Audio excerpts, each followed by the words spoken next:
Swayam Prabha. Digital India. Educated India.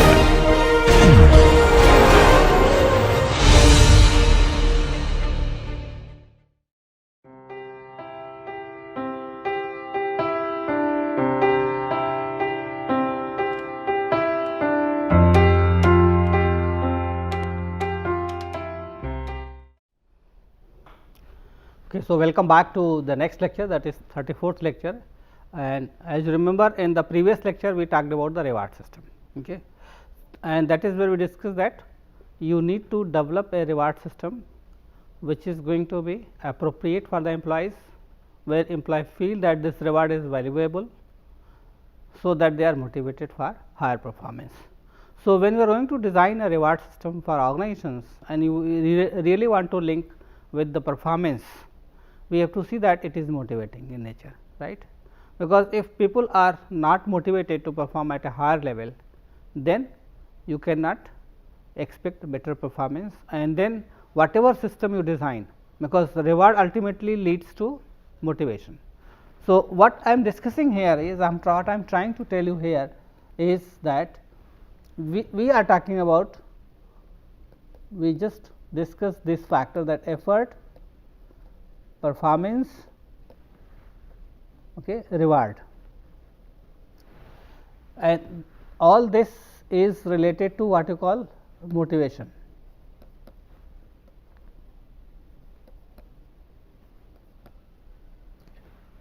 So, you expect this motivation, okay. So, effort leads to performance, performance leads to reward, and then reward lead to what you call motivation to put in again more effort. So, it is a cyclic in nature, right. So, and you are going to design a compensation structure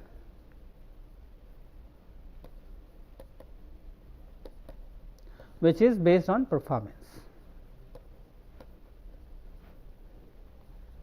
Now, we have to see that how we can design a compensation structure which is based on performance. Okay. So, basically we have to see that how we can motivate employees through incentives or providing them financial or non-financial rewards, ensuring that that is intrinsically or extrinsically satisfied, and all this depends upon the needs and expectations of the employees, right. So, that is the first part. In this part we will discuss some of the mechanism that talks about how organizations link their performance with the pay, right. So, what we are going to discuss in this section is performance linked reward system, and here we will look into some of the issues and some of the mechanism that has been adopted by the organization to link performance with the reward. Now, when we are going to link performance with the reward, see that is what we have been talking about. Now, if you look at these 6 cells, you will find 4 cells, it talks about 2 factors. One is variability in the organizational performance, okay, and variability and ease of measuring performance of the individual, right. So, you can have variability in the performance of the organization, either it is going to be very high or very low, right, because performance is variable, right. You cannot expect consistent performance across time, right. Similarly, if you look at performance of the individual, that is also that is expected to be consistent, but there could be a variability. Okay. So, this variability is derived from where, especially when you are looking in measuring the individual performance, right. If you have stable and easily measured performance level, then the variability is less, but if they are unstable, unclear and changing objectives related to the performance and its measurement both, then the variability is very high, right. Now, low variability in performance means that it does not change, overall corporate performance is more or less consistent, it does not change much. High variability means there is a larger swings in the corporate performance. Okay. So, maybe first quarter it is very good, second quarter again it is bad, third quarter it improves slightly, and then fourth quarter it goes back again. So, if there is a high variability in organizational performance, then what happens? Okay.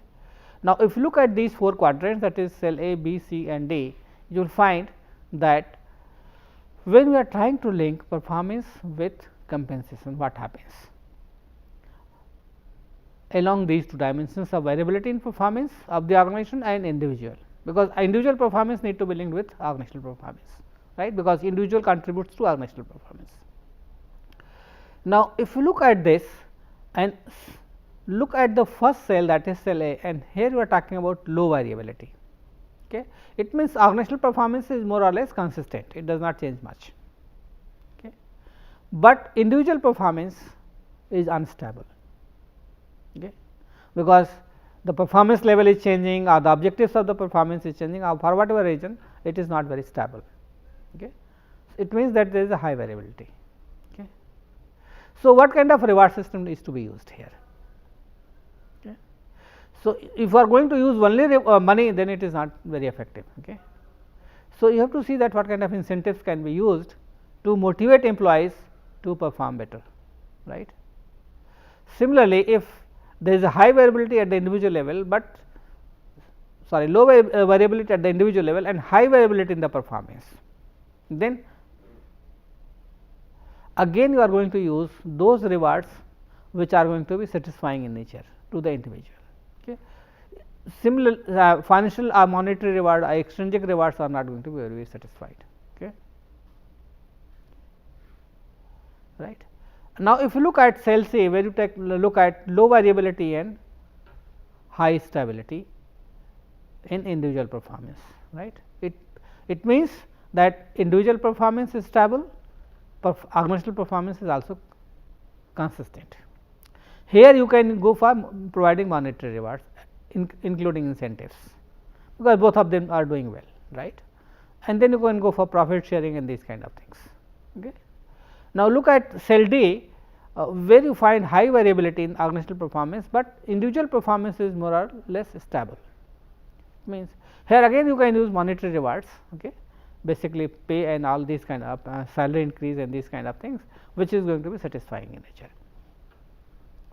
Now, this, if you look at these quadrants, it is based on the performance of the individual as well as performance of the organization, because ultimately as an individual you are going to perform, you are going to link it with organizational performance. Okay. So, if organization is going to perform well, only then it is going to reward you well, right. And if organizational performance is not good, then the kind of reward mechanism that is coming would be different, right. So, we have to see that when you are going to design a compensation structure or a reward system for that matter, you look into both the individual performance and organizational performance, because if organization is not able to perform well, then you are going to provide more incentives to the individual. If it is going to perform well, then you move to organizational level performance sharing, like profit sharing, gain sharing. Okay. But if it is not performing well, then you apply individual level performance criteria, right, like giving incentives to individual who are performing well, not everybody. So, if everybody is performing well, organization is also doing well, then you move to organizational wide reward system, otherwise you move to individual or group wise reward system. So, that is the basic objective of discussing this, right. So, when you are going to design a pay for performance plan, okay, it is based on what? Two factors, efficiency and equity, and also compliance. Because if you look at compensation structure, basically the idea of devising a good compensation structure is that it brings efficiency into the system. It means people work efficiently to produce more, which could be linked with the reward, right. Now, when you are talking about efficiency, bringing in more efficiency, that is basically related to improving your operational efficiency at the workplace, right. Because if you are going to increase your operational efficiency, it would result in better performance, right, more productivity, right, because efficiency is linked to higher productivity. Now, in order to bring higher level of efficiency, you need to design your strategy and structure in such a way, so that it supports higher productivity, right. So, you have to see that what would be your strategy for increasing your efficiency, okay, right, and what kind of structure you have in place. I am talking about the organizational structure. Okay. So, ensure that your strategy and structure is aligned with each other, okay, which leads to greater operational efficiency, increasing in increased quality, productivity, okay, and all kind of things. And then when it comes to measuring performance, you also have standards. Performance standards are very, very clear. Okay. So, you identify the objectives, you have measures for performance, you see that who is eligible for what, okay, and from where the money will come. For example, suppose you are going for a group based incentive, say gain sharing plan, right. So, what is your what is the basic objective of this gain sharing plan? The gain sharing plan actually is going to help a group who is going to work on a particular issue, and suppose this group is going to solve a problem because of which the quality of the product has improved, and because of this improved quality there has been revenue gains, right. And this revenue gain is going to be shared between the employer and the employees. Now, some of the questions that you are going to look at is that what kind of performance standards you are looking forward to in terms of quality. Okay. So, you need to define about the quality standards, which is leading to increased gain, right. You also see that how you are going to measure this, how much gain has been there, who is eligible for this kind of gain, and how it is going to be shared, how it will be funded, right. But before this, you also need to discuss about the strategy. What would be a strategy in gain sharing? How it will be structured, right? Which brings efficiency. So, when we are talking about efficiency, the basic objective is that you are going to see that you are going to have more output with less input, right? It means that increased efficiency. Your efficiency would increase only when your quality improves, your productivity goes up, okay, downtime is less, right. It means that these are the some of the indicators of efficiency. Okay. So, you need to develop a strategy, make sure that your structure facilitates. You also define standards of efficiency. Okay. This is the level of efficiency that you want to achieve, and then you see that how it is to be measured, who will be eligible for the gain because of this efficiency that has been achieved, and how it will be shared between the employer and the employees, right. That is the first part. Now, you look at the second part. Okay. When you are going to design a performance based pay plan, you also need to look at some other factors like equity, okay, or fairness. Make sure that those who are performing well, they are going to be paid well, whether you are talking about financial performance or whether you are going to talk about non financial performance, rewards, right. So, where it does not matter what is the reward, but make sure that you follow the principles of justice and fairness in rewarding employees, so that you are able to discriminate and differentiate between high performing employees and low performing employees. So, you first follow certain equity principles. Equity principles suggest what? That you have to be just and fair in allocating rewards to the employees. Okay. So, you need to identify certain standards, okay. And here two kind of justice is very, very important, that is distributive justice and procedural justice. Distributive justice, that is how we are going to allocate rewards, and procedural justice is that what processes you are going to follow to distribute rewards. Okay. So, at the first place when you are going to talk about distributive justice, you have to see that you are going to distribute justice or distribute reward based upon the level of performance, right. But now, the question is that how do you decide about the level of performance, right. And here comes the procedural justice, that what processes you have identified to distribute the rewards, who will be rewarded more and who will be rewarded less. For example, suppose we are talking about the piece rate of system, okay, and you say that you are going to follow piece rate of system to distribute rewards. Okay. So, what will happen? Those who are going to produce more, they are going to be rewarded better.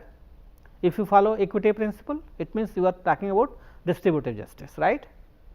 So, suppose a person is producing x units and or say 10 units and the rate per unit is 100 rupees. So, 100 multiplied by 10, right. So, this is the equity part. It means that depending upon the number of units that you are going to produce, you are going to be rewarded. Okay. So, this is how the reward is going to be distributed. Now, another issue is that how you decide that okay, this would be the process. What is the process? How do you decide that okay, the rate per piece is going to be 100 rupees, that is to be justified, right. So, that you are fair in distribution of reward. In addition to this equity and fairness issues, you also look into other issues like compliances, legal issues. It means you know that you need to follow certain performance based laws, reward based laws, right. For example, in Indian context, you have Minimum Wages Act, right, Equal Remuneration Act, Payment of Wages Act, Payment of Bonus Act. So, you need to comply with these existing laws in Indian context, because if you are going to comply with these kind of say wage laws, then what will happen? You will be able to maintain the reputation of the firm, that is you are complying with all the statutory norms of the state or the country while deciding about the compensation structure of the organization, right. So, efficiency and equity and compliance, these are the three factors which is important in designing the pay. Now, moving further is that what are the different kind of pay for performance plans that is given by the organizations, right. Now, what actually happens when you are going to have a performance based plan, that is depending upon the performance of the individual, the pay varies, right. So, it says that pay that varies with some measures of individual or organizational performance, right. So, any kind of performance based pay plan is going to be variable in nature. If there is a variation in the performance, there is going to be variation in the reward, right. Why you are going to discriminate based on performance, reward based on performance is that you want to motivate who are performing well, so that they can sustain that level of performance. Similarly, you also want to motivate those who are not performing well to move to higher level of performance, so that they could get better reward, right. So, the idea is that when you design a pay for performance based structure, you make sure that it is having a positive effect on the performance. Now, if you look at this with different kind of variable pay plans, it include merit pay, lump sum increase in the bonus, okay, individual incentives or group incentives. Okay. So, what we are going to talk about here is the different kind of schemes which are planned by the organization. So, we move with the first one, that is merit based pay. Merit based pay is that where you have annual pay increase, okay, linked to your performance appraisal rating, right. So, now you look, if you look at this data, you can see that this is known as merit increase grade. Now, what is this merit increase grade? Okay. So, you look at the performance of the employees and how much increase is there in the performance, and accordingly you decide what would be the pay or the salary of the employees, right. So, merit increase grid basically is a grid that combines performance ratings with the position or the pay range to determine the size and frequency of his pay or increase in the pay, right. Now, if you look at this, the performance is being measured at 4 different levels, that is unsatisfactory, satisfactory, very good and excellent. Okay. Now, at each quartile you are going to measure the performance, right. So, the first quartile what happens, second quartile what happens, third quartile what happens, and the fourth quartile what happens. Okay. So, you will find that fourth quartile what happens, from 1% from unsatisfactory performance it leads to, it is moved to 3%. Okay. Similarly, third quartile it moves from 0 to 2 to 3 to 4. It means there is an increasing progression, okay, from unsatisfactory to excellent performance, okay, depending upon the salary that you have. So, the position in the salary range. Okay. Now, the idea is that if you perform well, you are going to be rewarded accordingly, okay. And this is decided by the organization that how much increase is going to be there in your reward, and this is prefixed sometimes, or the employee also know that okay, if he is going to perform at this level, what would be his reward, right. So, this is what we know as merit based pay. Merit based means if you are performing better, then you are going to pay better, right. And it is administrative decision which is linked with your performance appraisal data. So, based upon your performance records, the organization decides that how much increase is going to be there in your salary on an annual basis, right. So, moving from a merit increase, we have to see that what are the other systems, but before we move to other systems, we have to see what are the criticism of this kind of merit based pay programs. Okay. What is actually happening here, that you are going to rate individual performance, but the individual performance is also dependent on other factors which is not being considered. Okay. For whatever reasons, if the individual is not able to perform well, then he is not going to get any kind of merit increase, right. Now, since it is based on individual performance, it is going to discourage basically teamwork, because everybody would like to look at his performance and would like to make effort to improve his performance. So, if you are working as a team and if you are not following team performance norms and you are going to reward individually each one of them, then everybody would be concerned about his performance in the team, not the overall performance of the team. So, this basically discourages teamwork, okay. And that is why you should not go for merit based pay program for team, right. It could be more suitable for individuals, right. Now, another issue that comes out is that when you are going to decide about merit based program, who is going to do this kind of rating? It is done by the supervisors, right. So, if you are going to only rely on supervisors for ratings of the individual performance, okay, and if supervisor is biased, is not been able to rate accurately, then what happens? Okay. Intentionally or unintentionally, sometimes supervisors are biased or make certain errors in their ratings. So, if they are going to make their some errors in the rating of the performance, the person is going to be affected. Okay. So, if you are going to exclusively rely on supervisor for performance rating, then it is not going to help the individual, because in that case you are not going to properly or accurately rate his performance and link it with the individual's performance, right. Similarly, if you are going to increase the merit and that is not very valuable or it is insignificant or too small, then again it is not going to motivate employees for higher performance. So, the idea here is that when you are going to decide about merit based program, keep certain things in mind, that is you look at individual performance, that is okay, but do not only rely upon supervisors rating, you also ensure that the rating that is given by the supervisor is correct, and that is why you remember we talked about training of the supervisors, so that they do not go for any kind of biases, unintentional or intentional, and make sure that these kind of increases are significant, because if it is insignificant, that it is then it is not going to motivate employees for higher performance, right. Sometimes what happens, this merit pay lead to an entitlement mentality. What I am trying to tell you here is, what is this entitlement mentality? Suppose I have got some kind of increase, then next year again I expect that okay, this is my entitlement, I must get some kind of increase in my pay. Okay.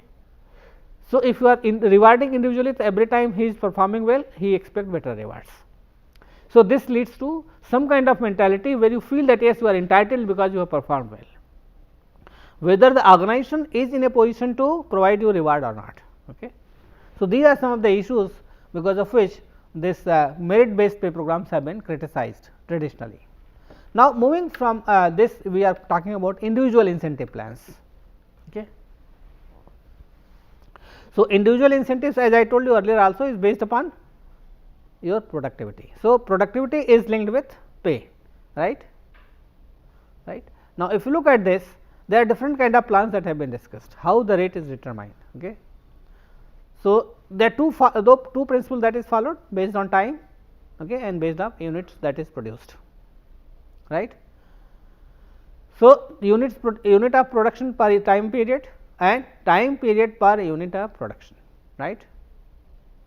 Now, if you look at this, you suppose you are going for piece rate of production, okay, that is nothing else but what you call units of production per time period, right. So, you follow a straight piecework plan. What I am trying to tell you here is that you decide the rate per piece, you see how much he has produced and then you multiply the number of units with the rate and then you decide the increase, the incentives that the individual is going to have. Second is that you also look at the number of hours the individual has worked, okay, and then what you decide what would be the rate per hour, and then the rate per hour plus the number of hours that the individual has worked is multiplied, and then you decide what would be his incentives, right. Now, this is basically where you are trying to link pay with the productivity, right. Now, since pay varies because of the production, what happens? Okay. So, you go for differential piece rate systems. What is differential piece rate systems? That is, up to a certain level you have one rate, if beyond that level you are going to increase the rate. For example, you think that okay, beyond the standard performance, if he is going to produce 5 units, the rate would be 10 rupees. From 6 to 10, you are going to have 20 rupees. If he is producing beyond 10 units, then the rate would be going to be 25 rupees. Okay. So, you are adopting a differential piece rate system. Okay. So, whether you adopt it from Taylor or Merrick, the idea here is that the productivity, if you are going for increased productivity level, your pay varies. Okay. But there is a differential system because you identify that what would be the piece rate per system at certain levels, right. And standard hour plan happens, what happens if you look at this where you are going for variations, suppose you also say that the time period per unit of production, right. Here you are not keeping in mind the number of units that is produced, but you say okay, if you work for these hours and if you are going to work for extra hours, okay, how much you are going to pay. Okay, so, adopt a 50-50. Okay. You decide what would be the standard of payment for extra hour that the individual has worked, and accordingly you decide what would be his increase as individual incentives, right.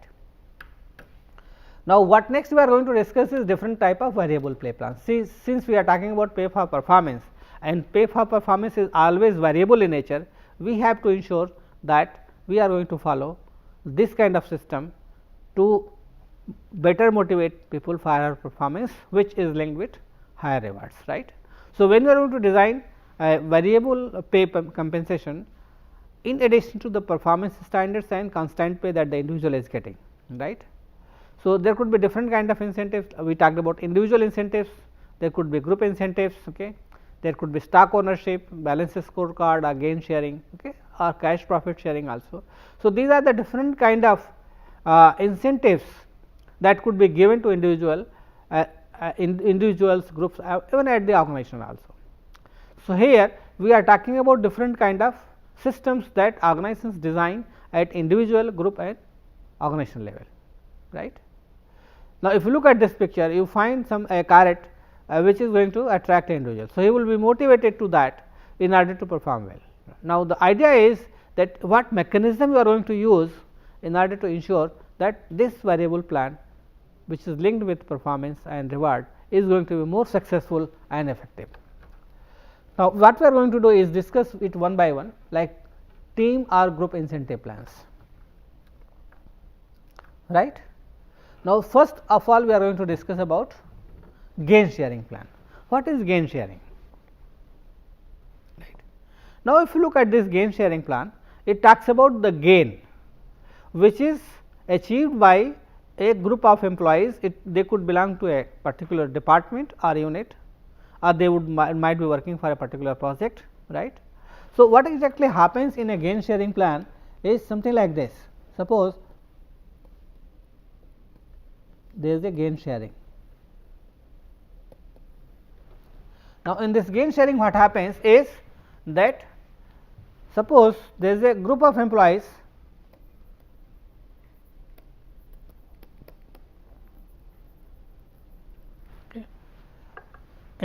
working with the say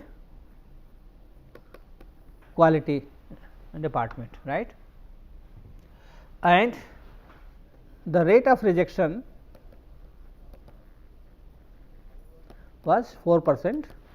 Now, because of their effort they have been able to improve the product. So, the rate of rejection has gone down to 1%, right. It means the gain is 3%. Okay. So, you are able to improve the quality of the product, right. Now, this gain that has been achieved has to be translated into monetary terms, that how much it translates into monetary terms.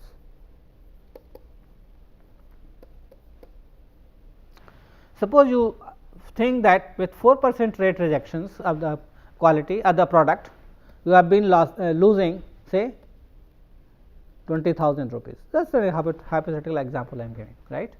So, if there is a 1%, then you are only going to lose 5,000. Okay. It means you have been saving 15,000 because of improved quality of the product. Now, this 15,000 that has come out, this is the gain for the organization, which is made by a group of employees now, right. So, this is what the gain sharing is. Now, this 15,000 is to be shared between the employer and the employees, right. So, this gain sharing, you identify the formula for sharing the gain. Now, this gain is to be shared between a set of employees who have worked for improving the quality, others will not be a part of it, and that is why we call it a team or group incentive plans. Now, this formula could be 40-60, 40% will go to employees, 60% will go to the employer, it could be 30-70 or it could be 50-50 also. What I am trying to tell you is that whatever formula you adopt, make sure that it is acceptable to both the employers and the employees, right. And accordingly, the revenue that is generated or the revenue that is gained because of this improved quality process has to be shared between the employees and the employers, right. So, you decide about the formula that is going to be acceptable. Suppose it is 40-60, so they will get 6,000 and then employees will get 9,000. So, suppose there are 9 employees, so each employees will get an additional increase in the salary, that is going to be 1,000 rupees, right. So, that is how the gain sharing works. Okay. Now, in addition to gain sharing, we also have another concept that is known as profit sharing. Profit sharing is an organizational wide plan. Okay. So, if whatever profit is made by the organization, that is shared with all employees. So, this is the difference between profit sharing and gain sharing, right. Is profit sharing is an organization wide plan where all employees is going to share the profit. Suppose organization has made a profit of 10%, right. So, part of that would be shared with the employees, right.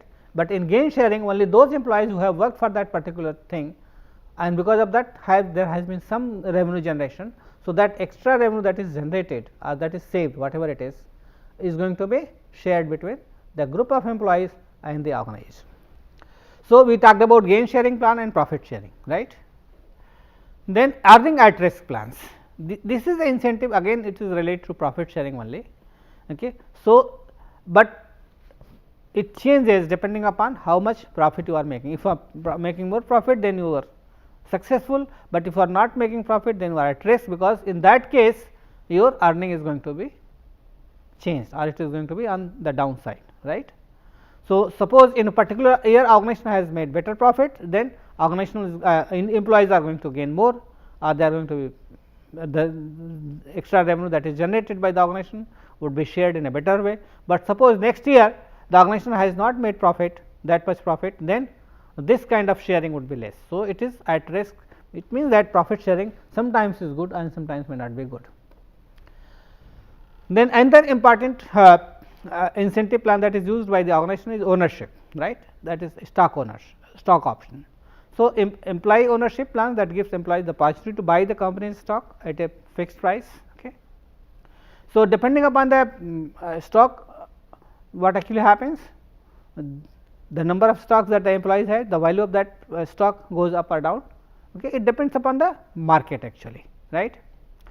So, if you are talking about ESOP, it is a very popular method, and many IT companies or manufacturing companies use this. Okay, to they provide stock ownership to their employees, and this is also exempted from tax and other kind of things.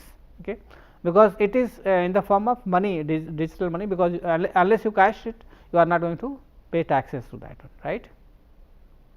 So, and this implied stock ownership actually is used to motivate employees. Okay. So, you know that you feel a part of the employees, so you go for better performance, right, and that is why these kind of incentive plans have been designed by the organization, right.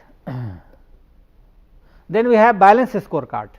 Balanced scorecard is another method that could be used for measuring the performance of the employees, okay, especially from the different perspectives like internal customers, external customers, employees and stakeholders, and see what is happening, who is making profit, right.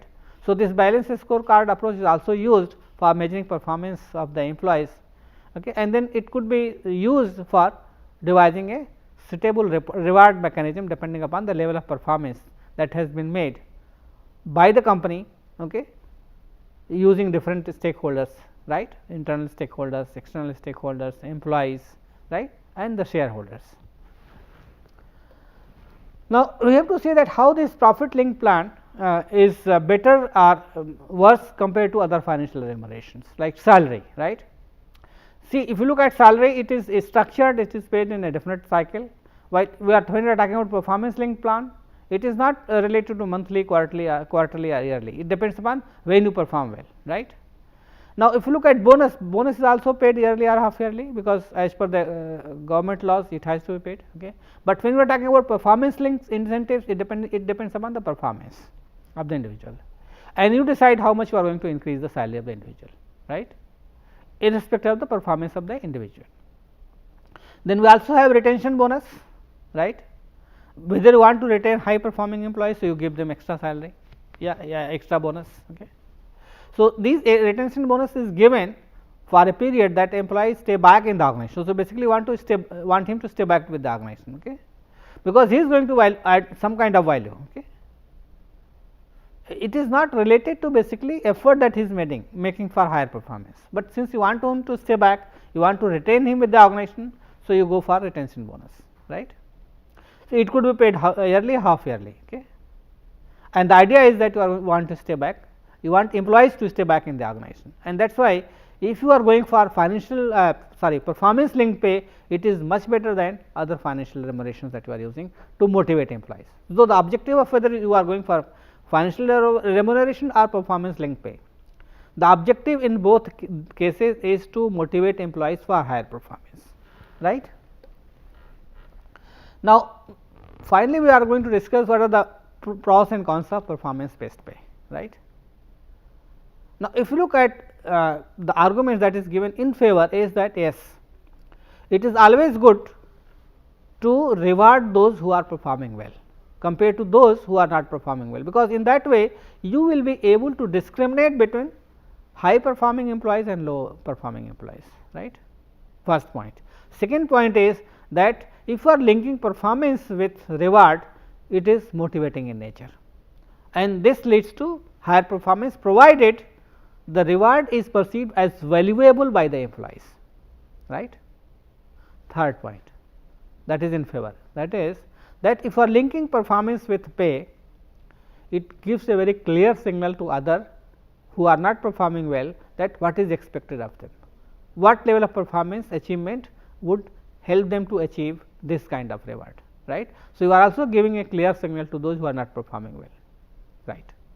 So, this is performance related pay and the arguments given in favor of that. Now, there are certain arguments that is given against, and many people say that pay is not a good motivator. Yes, I do agree that up to a certain level it motivates, but beyond that it does not motivate. Now, the question is that whether you are going for financial reward or non financial rewards. So, it is always good to use and go for more intrinsic and non financial rewards, because that is always motivating in nature. Okay. Similarly, if you are one person who is performing well and one who is not performing well, what actually happens? You are rewarding who is performing well, right. So, he is happy, but the other who is not performing well, he will not be happy, he will be demotivated, because you clearly differentiate between high performing employees and low performing employees. Similarly, it also discourages teamwork, right, because everybody would be concerned to improve his performance, because it is linked with the pay, right. Similarly, it also diverts, there is a divergence basically from managing staff performance properly, okay, because managers would be would have lot of problems to look at each and every individual, see how they are evaluated, what are the different performance standards, what are the rewards that is going to be valuable to them, okay, and how they are going to evaluate their performance, right. And it does not allow risk taking, because you know that if you take higher risk and you are not able to perform well, then what will happen, okay. And it undermines the intrinsic interest. It would undermine the intrinsic interest only if you follow extrinsic rewards, but if you follow intrinsic reward, it does not undermine it. So, it is always good to go for performance linked pay, whether you follow merit based pay, whether you go for individual incentives, group incentives, or organizational wide incentives, so, because that helps organization to motivate employees for better performance, and if you provide suitable rewards, then it is always good for the employees to perform well. Thank you very much.